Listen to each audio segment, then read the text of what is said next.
वानी क्लासेस। आज की वीडियो में हम बात करेंगे child psychology and developmental pedagogy in teaching learning process. ये हमारी एक सेक्शन रहती है एचपी टेट के एग्ज़ाम्स में, चाहे आपका मेडिकल है, आर्ट्स है, नॉन मेडिकल ही क्यों ना है, ये सेक्शन जो है आपसे वो पूछी ही जाएगी। एंड इसके कुछ ऐसे क्वेश्चंस होते हैं जो बहुत बहुत बार पूछे जाते हैं। तो उसी तरह से मैं आपके लिए प्रीवियस ईयर पेपर्स लेके आ रही हूँ। इस वीडियो में हम 3 प्रीवियस ईयर पेपर्स के बारे में बात करेंगे। 90 क्वेश्चंस हम पूरे डिस्कस करेंगे आज की वीडियो में। वीडियो थोड़ी सी लंबी हो सकती है क्योंकि हम 90 क्वेश्चंस डिस्कस करेंगे, बट आपने वीडियो को एंड तक देखना है क्योंकि इस एक ही वीडियो से आपके 5 या 6 मार्क्स तो पक्के बन ही जाएंगे अगर आप किसी भी सब्जेक्ट के हैं, चाहे आर्ट्स के हैं, मेडिकल या फिर नॉन मेडिकल के हैं, क्योंकि ये तो आपको पूछी ही जाएगी चाइल्ड साइकोलॉजी। पहला क्वेश्चन देखेंगे हम जो है हमारा, which of the following is a verbal test of intelligence. Verbal यानी कि जिसमें हम बोल के टेस्ट ले सकते हैं। नॉन वर्बल होता है जहाँ पर आप इशारों में बात करेंगे या फिर रिटन बात करेंगे। वर्बल यानी कि बोलना। तो 4 टेस्ट हैं, इनके नाम दिए गए हैं। पहला, Raven's progressive matrices, Kohs block design test, national adult performance test या फिर डी स्टैनफोर्ड बिनेट टेस्ट। तो इनमें से जो वर्बल टेस्ट है इंटेलिजेंस का वो है Stanford Binet test, option D. अगला प्रश्न है हमारा, a child having intelligence quotient between 55 to 70 will be categorized as. पिछली वीडियो में भी हमने बात की थी आईक्यू के बारे में, ठीक है। आईक्यू से एक क्वेश्चन आपको 100% देखने को मिलेगा ही मिलेगा, चाहे फॉर्मूला की बात है, चाहे कॉन्सेप्ट की बात है, या फिर आपका जो आईक्यू फॉर्मूला से क्वेश्चन आएगा कि इस बच्चे का मेंटल एज इतनी है, क्रोनोलॉजिकल इतनी है, तो आप उसका आईक्यू बताओ, या फिर जो आईक्यू फॉर्मूला है वो क्या होता है, आईक्यू टेस्ट किसने दिया, ठीक है। तो आईक्यू से क्वेश्चन आपको पक्का देखने को मिलेगा। तो यहाँ पर पूछा गया है कि किसी बच्चे का आईक्यू जो है 55 to 70 है, तो उसको हम किस कैटेगरी में कैटेगराइज्ड करेंगे, ठीक है। तो पहले तो बात यह है कि अगर बच्चा 70 से उसका आईक्यू कम है, 70 से आईक्यू कम है, तो उसको हमने क्या कहा, मेंटली रिटार्डेड बच्चा कहा। ये हमने पहले भी बात की थी, बट अगर आपने वो वीडियो नहीं देखी थी तो अगेन हम इसको डिस्कस कर लेंगे कि जो मेंटली रिटार्डेड होता है बच्चा, उसका आईक्यू होता है 70 से कम। बट यहाँ पर जो मेंटल रिटार्डेशन है उसमें भी कैटेगरीज दी गई हैं, जैसे माइल्ड मेंटली रिटार्डेड है, मॉडरेट है, सिवियर है, या फिर प्रोफाउंड मेंटली रिटार्डेड है। सबसे पहले हमारा ऑप्शन है माइल्ड मेंटल रिटार्डेशन, ठीक है। तो माइल्ड मेंटल रिटार्डेशन में आईक्यू कितना होगा, 52,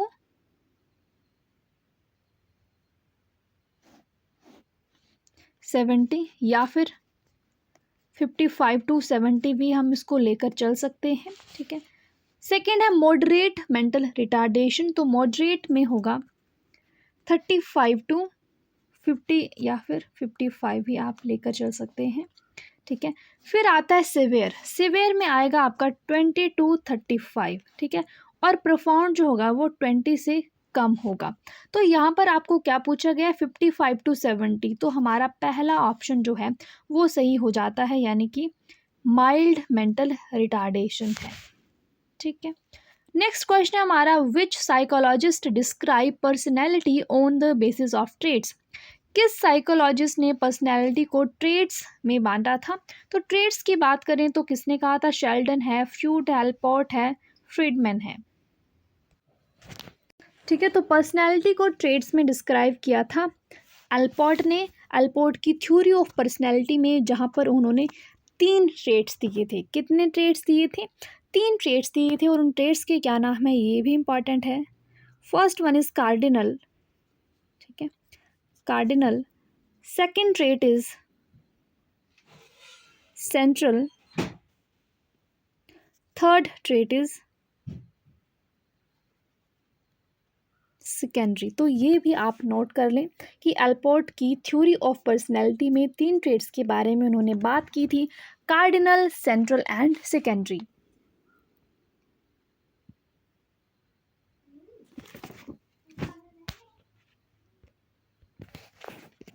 नेक्स्ट क्वेश्चन है हमारा, which one of the following is not a type of intelligence as proposed by Gardner. तो जैसा हमने कल की वीडियो में भी देखा था कि गार्डनर से क्वेश्चन पूछा जाता है और ये इंपॉर्टेंट थ्योरी है। और गार्डनर की थ्योरी का क्या नाम था? Theory of multiple intelligence. कितनी इंटेलिजेंस उन्होंने दी थी ये भी हमें पता है, 8 इंटेलिजेंस की उन्होंने बात की थी। तो इनमें से कौन सी ऐसी इंटेलिजेंस है जिसके बारे में गार्डनर ने अपनी थ्योरी में बात नहीं की थी? म्यूजिकल, लिंग्विस्टिक, लॉजिकल, मैथमेटिकल या फिर डी क्रिएटिव। ठीक है, तो उन्होंने बात म्यूजिकल की भी की थी, लिंग्विस्टिक की भी की थी, लॉजिकल मैथमेटिकल की भी की थी, बात नहीं हुई थी तो वो थी क्रिएटिव की। ठीक है, तो राइट आंसर हो जाता है हमारा क्रिएटिव यहाँ पे। ठीक है, 3 इंटेलिजेंस आपने यहाँ पे देख ली हैं, बाकी 5 इंटेलिजेंस और हैं। नाम मैं एक बार आपको बता देती हूँ, आप नोट कर सकते हैं। 3 इंटेलिजेंस ये होगी। फोर्थ इंटेलिजेंस है स्पेशल इंटेलिजेंस। ठीक है, नेक्स्ट है हमारी बॉडीली काइनेस्थेटिक। ठीक है, नेक्स्ट है interpersonal, then intrapersonal and last है नेचुरलिस्टिक। ठीक है, तो ये 8 इंटेलिजेंस थी जिनके बारे में गार्डनर ने अपनी थ्योरी ऑफ मल्टीपल इंटेलिजेंस के बारे में बात की थी। क्लियर है? Next question. Repeated association of undesired response with an aversive consequence refers to positive reinforcement, aversive conditioning, negative reinforcement या फिर डी मॉडलिंग। तो इस कंडीशन को हम कहेंगे एवर्सिव कंडीशनिंग, विमुखी अनुबंधन।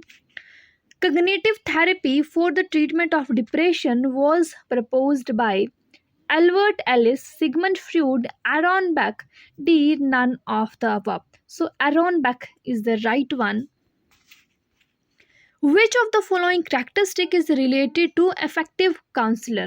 ठीक है, इफेक्टिव काउंसलर का इनमें से क्या विशेषता उसकी होगी? Authenticity, empathy, paraphrasing, all of the above. तो ये सभी कैरेक्टरिस्टिक होने चाहिए एक इफेक्टिव काउंसलर के। All of the above is the right answer. Escape learning is an example of instrumental conditioning based on which type of reinforcement? Conditioned, unconditioned, positive या फिर D negative। ठीक है, तो escape learning is an example of instrumental conditioning based on negative reinforcement. Okay, is defined as overlapping or disturbance of different memory traces on each other. Forgetting, conditioning, interference या फिर D recall? It is interference. ठीक है, overlapping और disturbance of any memory traces. Okay, 10. Which educationist give the idea of behaviourism in education system? Behaviourism का idea किसने दिया? John Locke, Thorndike, Herbert Spencer या फिर डी वॉटसन? तो हमें सभी को पता है बिहेवियरिज्म से कौन रिलेटेड है? Watson. Next one, which of the following method is best in changing the undesirable behaviour of the student? अगर हमने बच्चे का जो अनडिजायरेबल बिहेवियर है उसको चेंज करना है तो हम इनमें से किस मैथड को अपनाएंगे एज अ टीचर? बच्चे को पनिश करेंगे, bring the notice of guardians, to identify the cause of undesirable behaviour and manage remedial step, या फिर डी इग्नोर द चाइल्ड? तो कभी भी अगर हम टीच कर रहे हैं तो हमारा काम क्या है कि जो प्रॉब्लम है उसके कोज का पता लगाना और फिर उसको सॉल्व करना, कोई रेमेडी वहाँ पर यूज़ करना। तो इसीलिए सही आंसर यही रहेगा, हमने हमेशा पॉजिटिव की तरफ सोचना है, जो नेगेटिव पॉइंट्स हैं उनको हमने इग्नोर करना है। तो इसलिए right answer is option C, कि जो अनडिज़ायरेबल बिहेवियर है बच्चे का उसके कोज का पता लगाएंगे, देन हम कोई रेमेडी वहाँ पर प्रोवाइड करेंगे। Okay, next one, Watson and Skinner both contributed in which school of psychology? Functionalism, cognitive, socio-cultural या फिर डी बिहेवियरिज्म? सो बिहेवियरिज्म। ठीक है, दोनों बिहेवियरिज्म से रिलेटेड हैं। विच of the following is correctly arranged? इनमें से कौन सा है जो करेक्टली अरेंज किया गया ऑर्डर है? इट इज बी, पहले एनकोडिंग, स्टोरेज और फिर रिट्रीवल, जब हमें नीड होगी तब फिर से retrieval. Next one, according to पियाजे the children are able to grasp the concept of object permanence and conservation in? पियाजे की थ्योरी कौन सी थ्योरी? कॉग्निटिव डेवलपमेंट में बच्चा कौन सी स्टेज में ऑब्जेक्ट परमानेंस के कॉन्सेप्ट को सीख जाता है, ठीक है, यानी कि वस्तु स्थायित्व को सीख जाता है। 4 स्टेजेस के ऑप्शन दिए गए हैं, sensory motor, pre operational, concrete operation और फॉर्मल ऑपरेशनल। ओके, तो ऑब्जेक्ट परमानेंस बच्चा सीखता है सेंसरी मोटर स्टेज में, जो कि पहली स्टेज है। यहाँ पर बच्चा सीखेगा ऑब्जेक्ट परमानेंस। जो स्टार्टिंग के कुछ मंथ्स होते हैं वहाँ पर तो बच्चा इसको अचीव नहीं कर पाता है, but after 9 months of age वो ऑब्जेक्ट परमानेंस के कॉन्सेप्ट को समझ आता है, ठीक है। सेंसरी मोटर स्टेज है वो 0 से 2 ईयर्स तक चलती है। अगर हम बाकी स्टेजेस की ईयर्स भी देख लें तो प्री ऑपरेशनल हमारी रहेगी 2 to 7 years, concrete operational 7 to 11, formal operational 11 to 15, ठीक है। तो कई बार आपसे ये भी पूछ ली जाती है। Next question is Alexia is which type of learning disability? Alexia किस तरह की लर्निंग डिसेबिलिटी है? रीडिंग, राइटिंग, स्पीकिंग, लिसनिंग, ठीक है। जैसे डिसलेक्सिया है, क्या है? डिसलेक्सिया। डिसलेक्सिया क्या होती है? Reading disability. तो यहाँ पर इन्होंने डिसलेक्सिया ना लिखकर क्या लिखा है? एलेक्सिया, ठीक है। तो राइट आंसर क्या हुआ हमारा? रीडिंग डिसेबिलिटी ही हुई, ठीक है। और राइटिंग डिसेबिलिटी को तो हम डिस्ग्राफिया कहते हैं। Who is the father of experimental psychology? Experimental psychology का जनक किन्हें कहा जाएगा? Wundt, C Jung, Sigmund Freud, none of the above.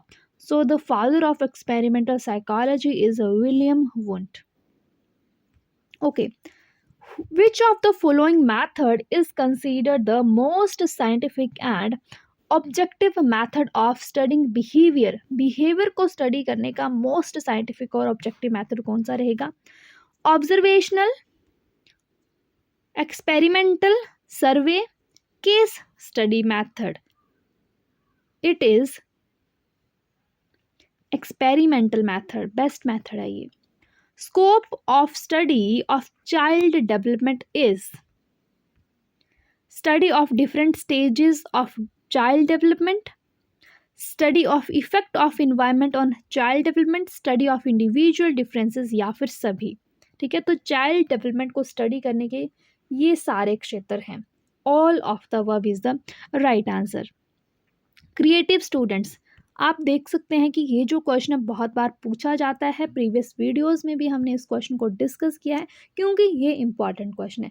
Creative बच्चे convergent thinkers, divergent, extrovert, very hard working. तो क्रिएटिविटी होती है जब बच्चा डाइवर्जेंट थिंकर हो।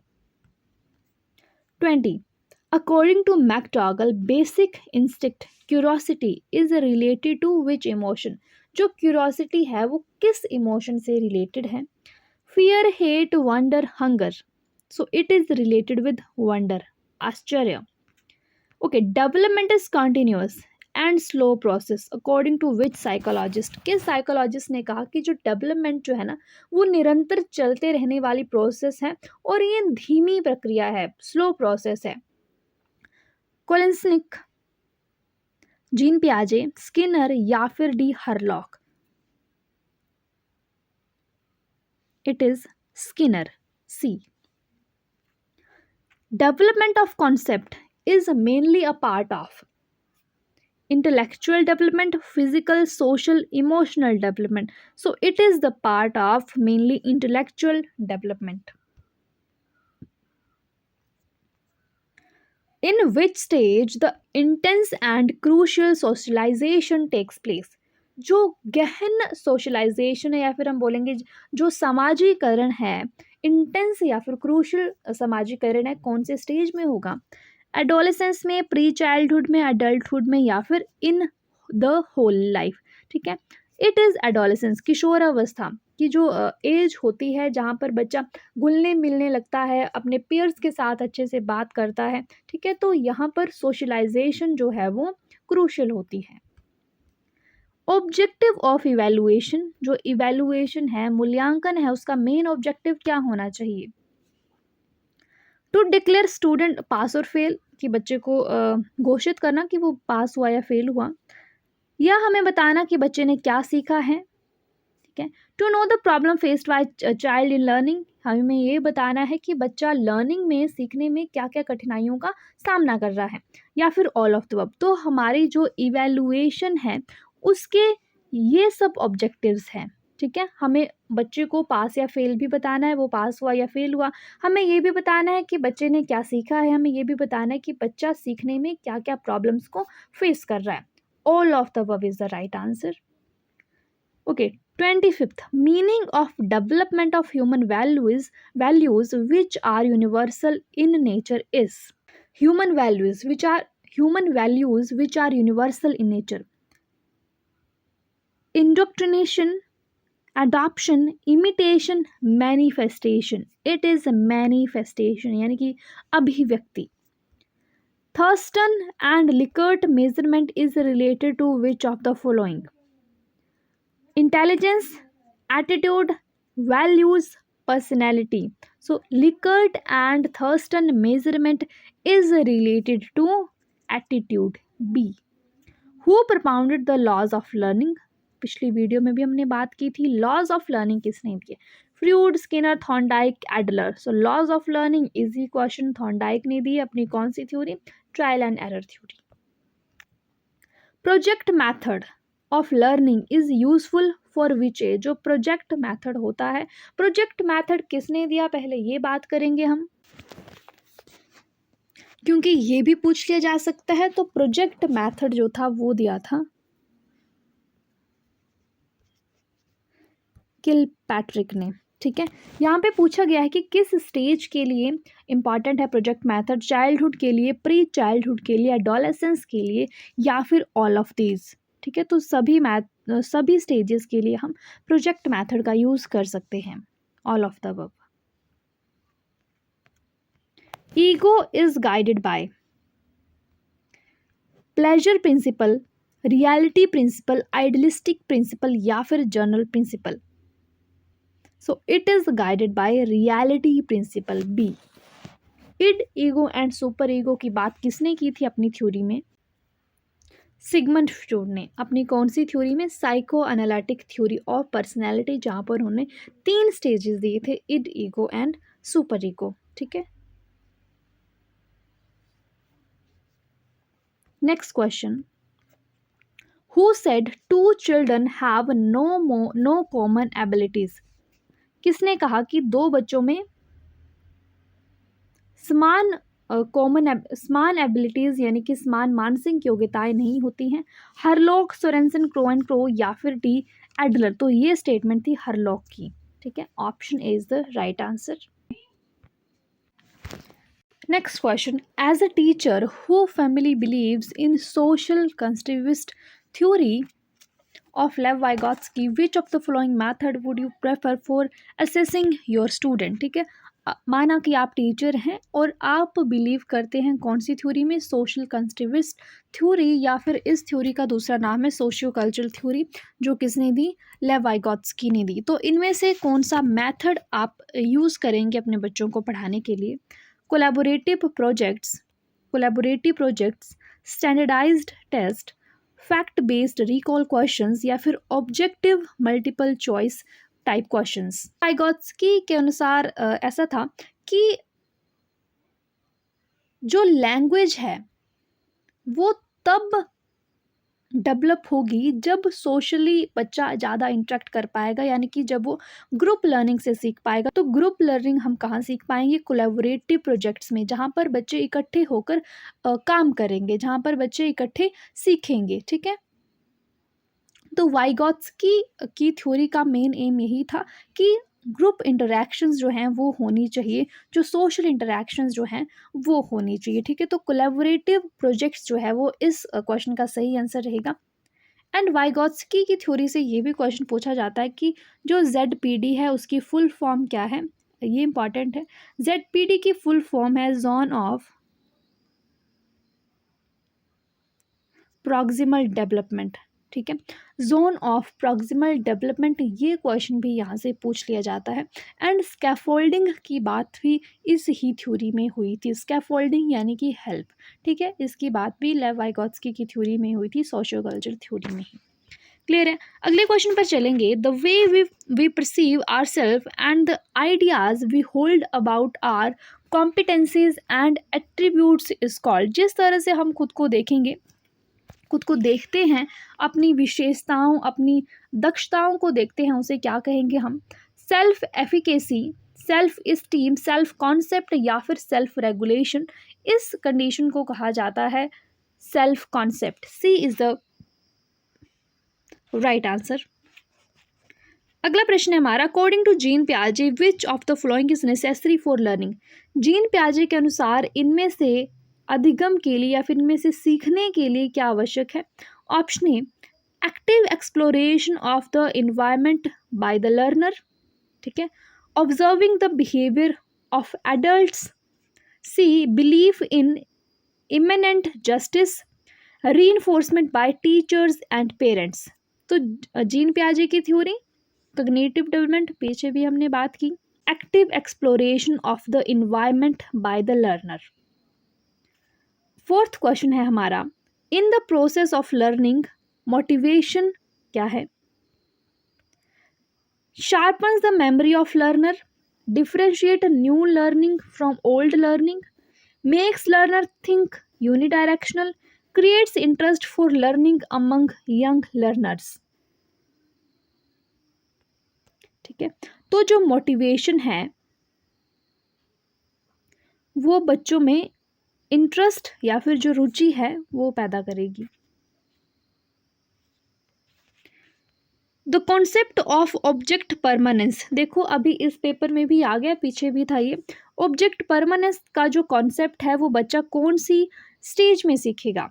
पियाजे की थ्योरी से ही क्वेश्चन है। पियाजे की थ्योरी बहुत इंपॉर्टेंट है, बहुत बार क्वेश्चन आते हैं। Sensory motor, pre operation, concrete, formal, अभी पीछे ही हमने बात कर ली। तो object permanence, sensory motor. Question education tripolar, sorry थोड़ा सा ये क्वेश्चन क्लियर नहीं है, बट मैं अगर आपको पढ़ के सुना दूं तो एजुकेशन जो है वो ट्राइपोलर है। तो ट्राइपोलर का क्या मतलब है यहाँ पर? ठीक है, अगर एजुकेशन ट्राइपोलर है तो ट्राइपोलर का मतलब है content, teacher and students. Content भी इंपॉर्टेंट है, क्या बच्चों को क्या पढ़ाएंगे, और टीचर भी इंपॉर्टेंट है क्योंकि वही कंटेंट को पढ़ाएगा। और किसे पढ़ाएंगे? स्टूडेंट्स को पढ़ाएंगे, तो स्टूडेंट्स भी इंपॉर्टेंट है। तो तीनों ज़रूरी हैं, कंटेंट भी, टीचर भी, स्टूडेंट भी।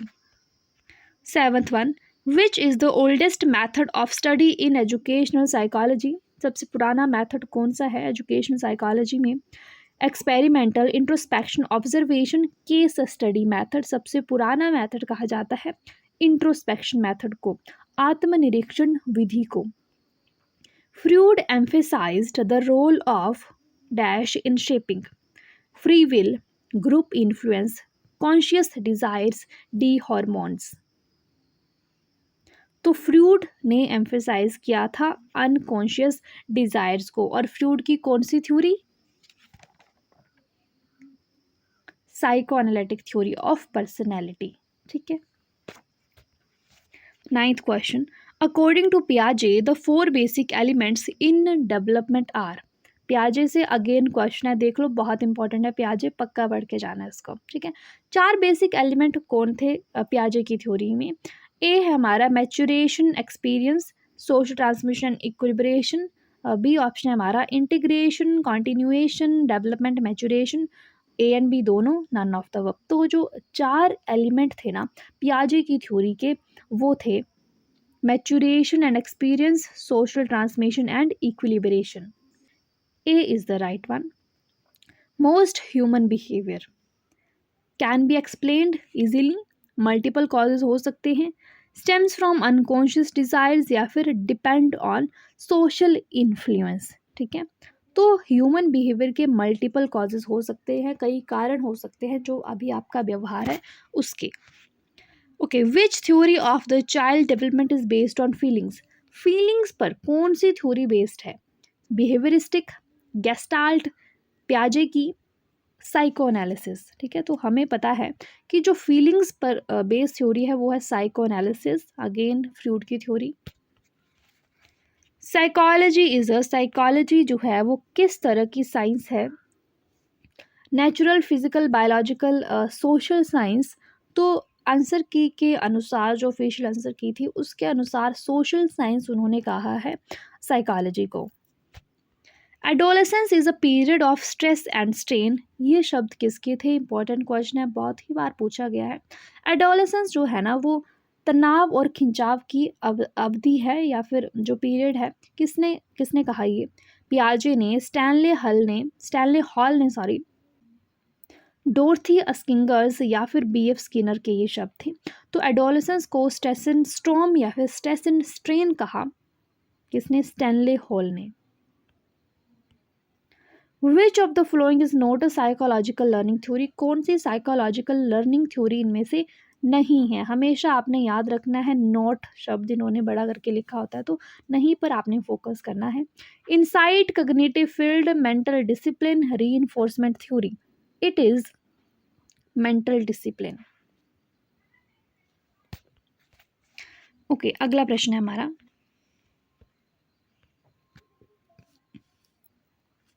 विच of the following is associated with law of effect? I think repeated question है ये। लॉ ऑफ इफेक्ट किससे रिलेटेड है? थॉर्नडाइक से, हल से, वाटसन से, बीएफ स्किनर की थ्योरी से। लॉ ऑफ इफेक्ट रिलेटेड है थॉर्नडाइक की थ्योरी से, पिछले पेपर में भी क्वेश्चन था। Psychology is a science of mind, psychology है वो मन का विज्ञान है। Defined by which school of psychology? Psychoanalyst, behaviourist, fundamentalist, ancient Greek philosopher, it is ancient Greek philosopher. Teaching is an interactive process, who has defined it? किसने कहा कि जो टीचिंग है वो इंटरैक्टिव प्रोसेस है? N L Gage, Edmund Amidon, H C Morrison, Ned A Flanders. तो ये statement थी फ्लैंडर्स की। फ्लैंडर इंटरैक्शन भी आप पढ़ते हैं बीएड में, ठीक है? तो वही है, इंटरैक्शन है टीचिंग जो है वो स्टूडेंट और टीचर के बीच में। Defence mechanism are created by mind, ego, attitude, behaviour. Defence mechanism है वो होते हैं ईगो की वजह से। Which method helps to study children with special needs? जो स्पेशल नीड्स वाले बच्चे होते हैं, किस मेथड से हम उनको स्टडी कर सकते हैं? हिस्टोरिकल मेथड है, केस स्टडी मेथड है, डिस्क्रिप्टिव है या फिर एक्सपेरिमेंटल मेथड है? तो ये है हमारा case study method. Projective techniques are used to assess personality, intelligence, learning, mental health, ठीक है? तो पर्सनैलिटी को असेस करने के लिए हम प्रोजेक्टिव टेक्निक्स का यूज़ कर सकते हैं। इवैल्यूएशन इज, मूल्यांकन है, क्वालिटेटिव है, क्वांटिटेटिव है, दोनों, नन ऑफ द। तो जो इवैल्यूएशन है ना वो क्वालिटेटिव भी है और क्वांटिटेटिव भी है, ठीक है? हम ये भी बता सकते हैं कि बच्चे ने कितना सीखा, कितना नहीं सीखा, और हम ये भी बता सकते हैं बच्चे के मार्क्स कितने आए, ठीक है? तो दोनों, A and B. 21 option C. 4 distinct stages of children's intellectual development are identified by। 4 stages किसने दी इंटेलेक्चुअल डेवलपमेंट पर? कग्निटिव डेवलपमेंट पर। तो हमें पता है जीन पियाजे ने दी अपनी थ्योरी ऑफ कग्निटिव डेवलपमेंट में। 4 स्टेजेस के नाम भी हमें पता है। Okay, next question, the ability to learn by observing a model और रिसीविंग इंस्ट्रक्शंस विदाउट रीइंफोर्समेंट, इसे क्या कहेंगे हम? Contingency, social learning, cognitive learning, instrumental learning. जब बच्चा किसी को ऑब्जर्व करके सीखता है, ठीक है, या फिर कोई इंस्ट्रक्शन उसको देता है, उससे सीखता है बिना किसी रीइंफोर्समेंट से, तो उस लर्निंग की एबिलिटी को हम क्या कहेंगे? इसे कहा जाता है social learning.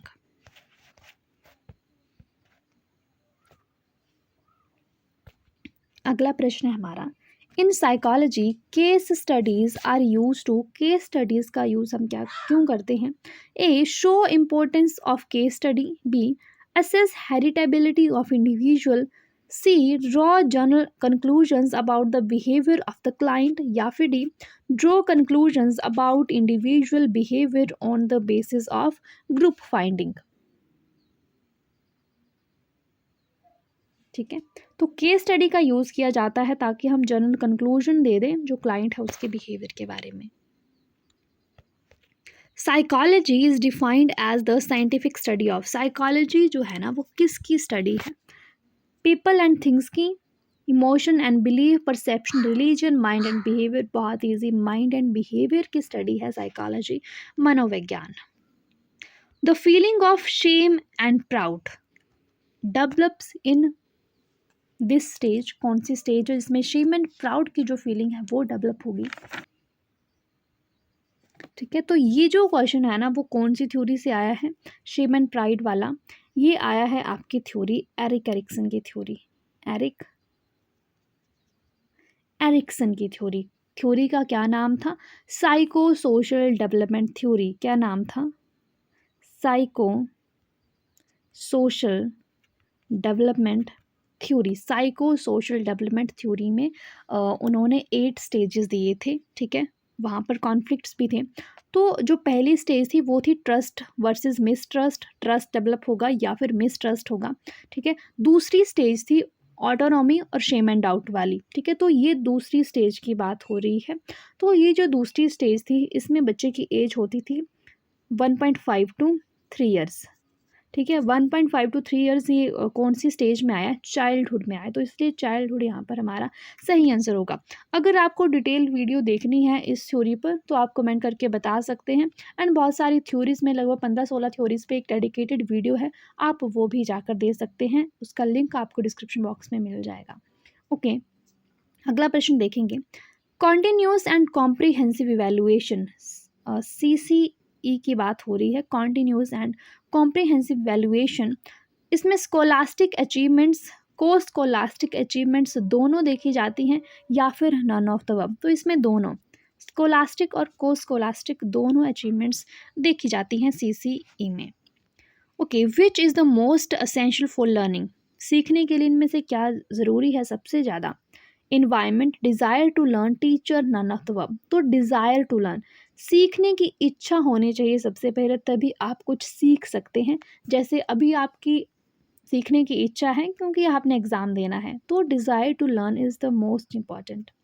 Okay, next question is which of the following statement is false, गलत बतानी है, फॉल्स स्टेटमेंट आपको बतानी है। Who is efficient in his work is mentally healthy. दूसरा, over protecting the child cause abnormal mental health. ठीक बात है। Too much competition in school causes better mental health. क्या बहुत ज़्यादा कॉम्पिटिशन होगा स्कूल में तो बच्चे की मेंटल हेल्थ अच्छी होगी। अगला है हमारा, the teacher who feel insecure is having poor mental health. तो इनमें से जो गलत स्टेटमेंट है, गलत पूछी गई है, सही नहीं पूछी गई है, तो जो गलत स्टेटमेंट है वो है सी। ठीक है, कि अगर स्कूल में बहुत ज़्यादा कंपटीशन होगा तो उससे अच्छी मेंटल हेल्थ नहीं होगी, ये स्टेटमेंट गलत है, क्योंकि कंपटीशन बहुत ही ज़्यादा होगा तो बच्चे की मेंटल हेल्थ पर प्रॉब्लम आ सकती है। A teacher should make an attempt to understand the potentialities of his students, which of the following field is related to this objective. बच्चे की क्षमता को समझने का प्रयास करना इनमें से किस ऑब्जेक्टिव से रिलेटेड है?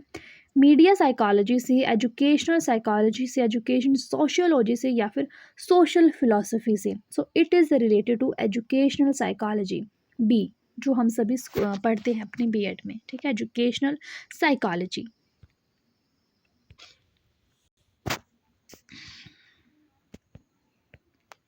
Next question, which of the following is not a function of educational psychology. Educational psychology का इनमें से क्या कार्य नहीं है? पहला, to provide knowledge on child development. दूसरा, to assist in curriculum development.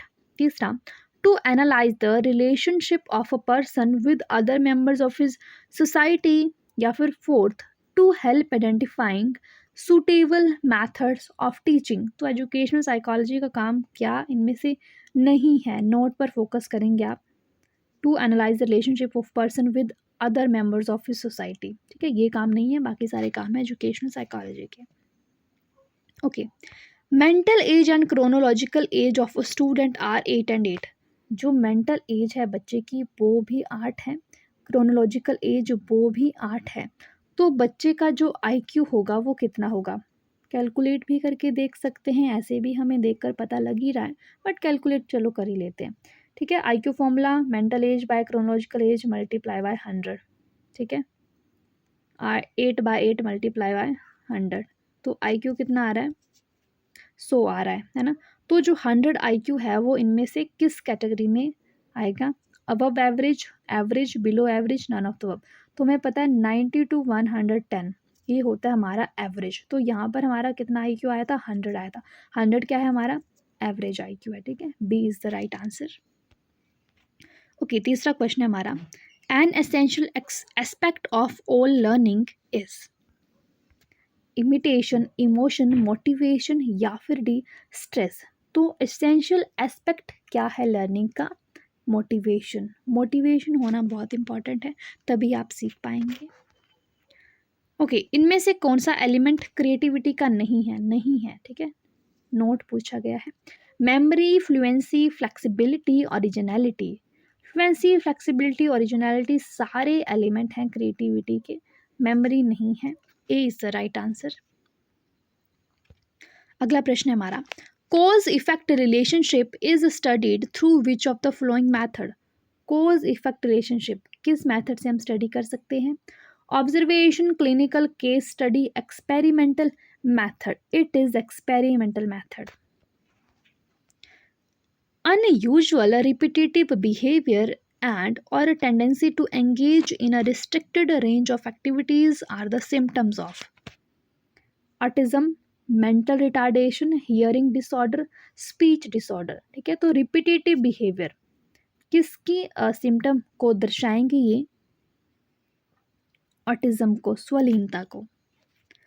When the conscious mind of a person is focused on the some object or activity it is called attention, reasoning, imagination, critical thinking। इसे हम कहेंगे attention। Which of the following is not a factor influencing learning? कौन सा factor है जो learning को influence नहीं कर रहा है? Socio emotional climate in the institution, provision of feedback, transportation facility, aspiration level of the learner। it is transportation facility। ठीक है, ये फैक्टर इन्फ्लुएंस नहीं कर रहा है लर्निंग को। Next question, which of the following statement is true about human development. मानव विकास के बारे में कौन सा कथन जो है वो सत्य है यहाँ पे? ठीक है, a human development is natural process, human development is possible without growth, human development is completed by maturity, human development is quantitative.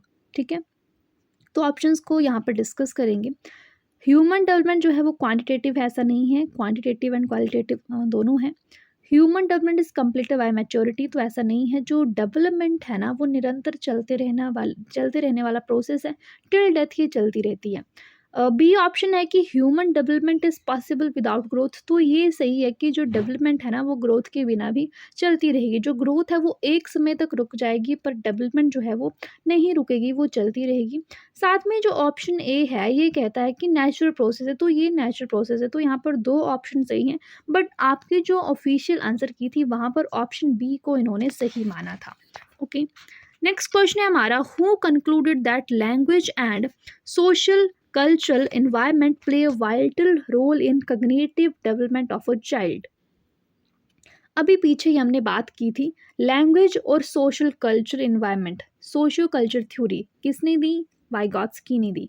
वहाँ पर उन्होंने लैंग्वेज और सोशल कल्चर इन्वायरमेंट के बारे में बात की थी कि बच्चा जो उसका सोशल इन्वायरमेंट है वहाँ पर अगर वो इंटरेक्शन करता है तो वो जल्दी लैंग्वेज सीखेगा। अगला प्रश्न है हमारा, which of the following is the SR theory of learning without reinforcement. Stimulus response theory इनमें से कौन सी है जो बिना रीइंफोर्समेंट के काम करेगी?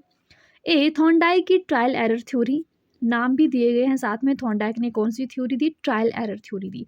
स्किनर की थ्योरी कौन सी? Operant conditioning theory. हल की रीइंफोर्समेंट थ्योरी या फिर पैवलॉव की क्लासिकल कंडीशनिंग थ्योरी। तो यहाँ पर है हमारी पावलोव की क्लासिकल कंडीशनिंग थ्योरी, पावलोव की classical conditioning theory. Next one, Kohs block design test of intelligence is a type of, किस तरह का टेस्ट है कोज का block design test? Individual verbal test है, परफॉर्मेंस टेस्ट है, ग्रुप वर्बल टेस्ट है या फिर ग्रुप परफॉर्मेंस टेस्ट है? तो ये है individual performance test B. According to Kohlberg, a child passes through how many stages of moral development? Kohlberg ने कौन सी थ्योरी दी? थ्योरी ऑफ मॉरल डेवलपमेंट। कितने स्टेजेस उन्होंने दिए ये हमें पता होना चाहिए। तो कोहलबर्ग ने स्टेजेस दिए थे कितने? 6 स्टेजेस दिए थे और उन्होंने 3 लेवल दिए थे। हर लेवल के अंदर 2 स्टेजेस थे। ठीक है, लेवल कौन कौन से थे? प्री कन्वेंशनल, कन्वेंशनल और पोस्ट कन्वेंशनल। इन्हीं के अंदर हर लेवल के अंदर 2-2 स्टेजेस थे, तो टोटल 6 स्टेजेस हो गए। अगला प्रश्न है हमारा, अकॉर्डिंग टू पियाजे in which stage a child begin to acquire vocabulary? बच्चा वोकैबुलरी जो है वो कौन सी स्टेज में एक्वायर करता है? ठीक है, sensory motor, pre operational, concrete operational या फिर फॉर्मल ऑपरेशनल? तो वोकैबुलरी बच्चा जो है वो एक्वायर करना शुरू करेगा प्री ऑपरेशनल में। ठीक है, दूसरी स्टेज है 2 से 7 वर्ष की। Who said psychology is the scientific study of the activities of the individual in relation to environment? ये स्टेटमेंट किसकी थी? स्किनर, वुडवर्थ, कोलेंसिक या फिर डी वाटसन? ये स्टेटमेंट थी वुडवर्थ की। Who developed the concept of PMA, primary mental abilities? हमने previous video में भी बात की थी। प्राइमरी मेंटल एबिलिटीज़ का कॉन्सेप्ट किसने दिया था? थर्स्टन ने, थॉर्नडाइक ने, गिलफोर्ड ने, वर्नन ने। तो जो कॉन्सेप्ट था पीएमएस का ये दिया था थर्स्टन ने। 7 प्राइमरी मेंटल एबिलिटीज़ उन्होंने दी थी। डिस्ग्राफिया, डिसऑर्डर से पक्का क्वेश्चन आएगा, 100% है, कोई ना कोई डिसऑर्डर पक्का आएगा। ग्राफिया, पहले भी हमने बात किया, ग्राफिया मतलब लिखना, राइटिंग, तो writing disorder is dysgraphia. According to Sigmund Freud which of the following is not पूछा गया है लेवल ऑफ माइंड, माइंड का लेवल कौन सा नहीं है सिगमंड फ्रॉइड के अनुसार? Conscious, unconscious, pre conscious, super conscious? It is super conscious. 19, a motivated behaviour is directed toward, जो मोटिवेटेड बिहेवियर होता है किसकी तरफ केंद्रित होगा? Response, goal, object, reinforcement? It is goal, लक्ष्य। Okay, in some cases, children show less mental ability as compared to their parents and vice versa. This rule of heredity is known as, ठीक है, जब जो बच्चे की ability होगी वो उसके पेरेंट्स से कम ज़्यादा हो सकती है, ज़्यादा भी हो सकती है, कम भी हो सकती है। ये हेरिडिटी का रूल है और इस रूल को क्या कहेंगे, क्या नाम है इस रूल का? Resemblance, variation, Mendel regression? ये रूल है रिग्रेशन का, law of regression. A student always get 2 toffees after writing 10 correct lines. It is an example of, बच्चे को 2 टॉफ़ियाँ मिलती हैं हर सही 10 लाइन्स लिखने के बाद। ए कॉन्टीन्यूस रिइंफोर्समेंट है, पार्शियल है, फिक्स्ड इंटरवल है या फिर फिक्स्ड रेशो रीइंफोर्समेंट है? तो ये है fixed ratio reinforcement. Which school of psychology accepts psychology as a science of consciousness? Structuralism, functionalism, constructivism, behaviorism? It is structuralism. Who propounded social learning theory? Social learning theory जो थी वो किसने दी थी? बेंजूरा ने, वाइगॉत्स्की, कार्ल रोगर, ब्रूनर? बेंजूरा की theory थी social learning theory. Multi factor theory of intelligence, multi factor theory of intelligence किसने दी थी? थॉर्नडाइक ने, स्टर्न ने, थर्स्टन बी ने? मल्टी फैक्टर थॉर्नडाइक ने दी थी। अगला प्रश्न है हमारा, an architect is found to exhibit which of the following type of intelligence? जो वास्तुकार होता है, आर्किटेक्ट होता है, उसमें कौन सी इंटेलिजेंस होती है इनमें से? ठीक है, इंटेलिजेंस कहाँ से है ये? गार्डनर की थ्योरी से, थ्योरी ऑफ मल्टीपल इंटेलिजेंस की थ्योरी से। लॉजिकल मैथमेटिकल इंटेलिजेंस होगी, स्पेशल होगी या फिर लिंग्विस्टिक इंटेलिजेंस इनमें से होगी या फिर नन ऑफ दीज? ठीक है, तो ये इंटेलिजेंस होगी spatial intelligence B. Knowledge of results to students will, अगर हम बच्चे को उनका रिज़ल्ट बताते हैं तो उससे क्या लर्निंग डिस्करेज होगी, प्रमोट होगी, स्टॉप होगी या फिर डाइवर्ट होगी, ठीक है? तो इससे जो लर्निंग है ना वो प्रमोट होगी, क्योंकि अगर बच्चे के अच्छे मार्क्स हैं तो हम उसको एनकरेज कर सकते हैं और अच्छे मार्क्स लाने में, और अगर बच्चे के मार्क्स कम है तब भी हम उसको समझा सकते हैं, हम कोई रेमेडी प्रोवाइड कर सकते हैं वहाँ पे, तो लर्निंग प्रमोट होगी। Okay, positive transfer of learning is possible when. Positive transfer of learning कब पॉसिबल है, ये इंपॉर्टेंट क्वेश्चन है एंड रिपीटेड भी है। जब टास्क सिमिलर होंगे, कंट्रेरी होंगे, एक्टिविटी बेस्ड होंगे या फिर ऑल ऑफ दीज, ठीक है? जब टास्क सिमिलर होंगे तब पॉजिटिव ट्रांसफ़र ऑफ लर्निंग हो सकता है इजीली। मोटिवेशन के लिए कौन सी स्टेटमेंट जो है वो सही है, अभी प्रेरणा के बारे में कौन सी स्टेटमेंट सही है? फर्स्ट इज मोटिवेशन इंटरनल, सिर्फ आंतरिक हो सकती है, एक्सटर्नल हो सकती है। Motivation is inculcated as a result of some need, किसी ज़रूरत की वजह से मोटिवेशन पैदा हो सकती है या फिर ये ज़रूरी नहीं है लर्निंग में। तो मोटिवेशन कब उत्पन्न होगी, जब हमें कुछ ज़रूरत होगी, ठीक है? जैसे अभी आपको ज़रूरत है कि आपने एचपी टेट क्वालिफ़ाई करना है, तो अभी आप मोटिवेटेड हैं, आप पढ़ रहे हैं, तो ये मोटिवेशन तभी तक है जब तक आप टेट का एग्ज़ाम नहीं दे लेते हैं, आप क्वालिफ़ाई नहीं हो जाते हैं, फिर ये मोटिवेशन यहाँ पर ख़त्म हो जाएगी, ठीक है? तो मोटिवेशन तभी होगी जब आपको कोई आवश्यकता होगी। अगला प्रश्न है हमारा, which of the following is not a cause of child delinquency. बाल अपराध का कारण क्या नहीं है? पहला, बैलेंस्ड लेवल ऑफ एस्पिरेशन, दूसरा इमोशनल कॉन्फ्लिक्ट्स, तीसरा नॉन फुलफिलमेंट ऑफ नीड्स या फिर चौथा नेग्लेक्टिंग बिहेवियर ऑफ पेरेंट्स, ठीक है? बैलेंस लेवल ऑफ एस्पिरेशन ये कोज नहीं है चाइल्ड डेलिक्वेंसी का, बाकी सारे कोजेज हैं चाइल्ड डेलिक्वेंसी का। Okay, last question. If a child misbehaves in a class time again and again, the teacher should. एक बच्चा है वो क्लास में बार बार मिसबिहेव कर रहा है, तो टीचर को क्या करना चाहिए? एज अ टीचर आप क्या करेंगे? उसको इग्नोर करेंगे, पनिश करेंगे, क्रिटिसाइज करेंगे, काउंसिल करेंगे। तो हम क्या करेंगे? बच्चे को काउंसिल करेंगे, हम प्रॉब्लम का पता लगाएंगे क्या प्रॉब्लम है, ठीक है? हम काउंसिल करेंगे, देन सॉल्यूशन हम ढूंढेंगे वहाँ पे।